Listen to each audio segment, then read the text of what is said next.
He's feeding the girls some pasta. You like pasta? Bone broth pasta.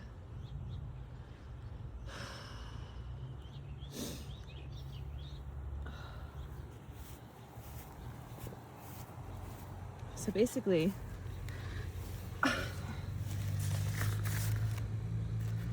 in these trials that they're having in these transparent cases, and it reminded me because I worked for Hightower, and he represents waste management in Florida. It was just like a summer job.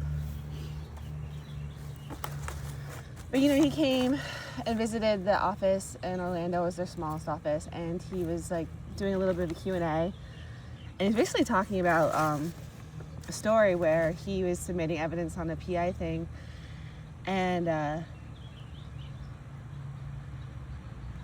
he put an x-ray up, and then someone in the court asked him, well, what does that x-ray say? And then when he's telling the story to obviously like his workers, he like took a deep breath. He's like, what am I now? Like, I'm reading an x-ray. What am I, a radiologist?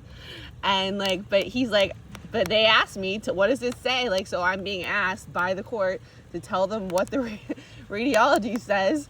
And he's like, I'm not a radiologist. Like, so, but he does it, right? Because he's being told that he has to do this. And he's like, it was basically a story of just an inference, because he's a trial litigator. That was his specialty. And he was saying that they were taking shortcuts, because if you're going to read a radiology report, then you need a radiologist, like an x-ray, right?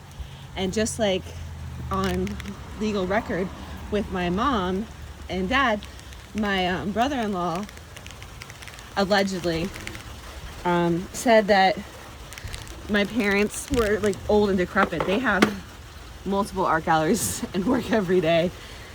They have pictures going on cruises. You know, they're probably like their biological life, I would guess, is like 50s. They're very young, very sprightly, very high energy. And so I was like, well, first of all, do they submit that? And so was that hearsay by the Department of Children and Family trial court during trial? Because then that wouldn't be allowed in unless there's some sort of exception, like dying declaration or one of the other hearsay exceptions. And that's on record. And then also in the appeal, it says that that the parents were old and decrepit and not like physically fit to take the kids, even though they have Law 23 in Puerto Rico, and even though there's a co-parenting contract with my mom and I for the kids if anything were to happen to me, out of being a responsible individual, single mom. And they ignored the co-parenting contract, and they also said on record that a medical professional, a non-medical professional, made a medical assessment of the physical ability of someone to be a parent.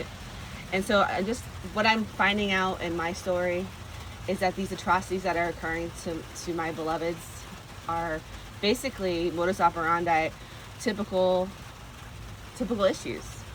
And so just knowing that in South Florida in the 2000s, I think that's when Hightower and Associates, that they had that litigation issue. So that it's been over 20 years of cutting corners of not using a medical professional in the litigation. So basically that would be grounds for reversal, because you can't have a medical expertise by properly created an evidentiary foundation without a medical professional. And that's what they did. So I'm like, did they do a stress test? Did they do an interview with a medical professional? Did they go and take her blood pressure? Did they subpoena all of her medical records? Because basically otherwise it's just hearsay, which is inadmissible, which would negate any allegation to not give the kids to my mother.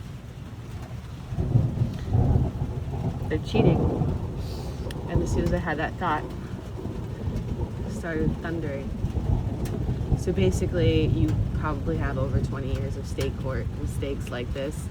I'm guessing when it's transparent and clandestine, and I don't want to be offensive, but a lot of the lawyers that I have met in family law, you know, it's just very specific area. So the type of like civil litigation that you might get more experience with,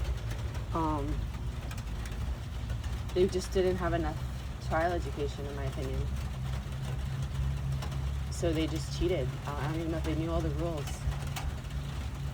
And honestly, if they're not having a management like the United States Judicial Conference, like, or whoever oversees the state system, the American Bar Association, it was basically normalized to break all these rules, which probably means that in these divorces, that if they were to have someone comb through with an evidentiary comb and do just like an expert evidence analysis, that they could probably overturn those decisions and contractual agreements.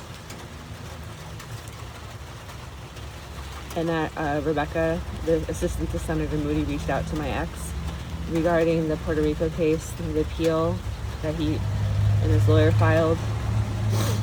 And here I have a Nebraska state case, I have a federal case, I have a bankruptcy case, and then I have this other state case open regarding education, but Judge McMahon dismissed it like without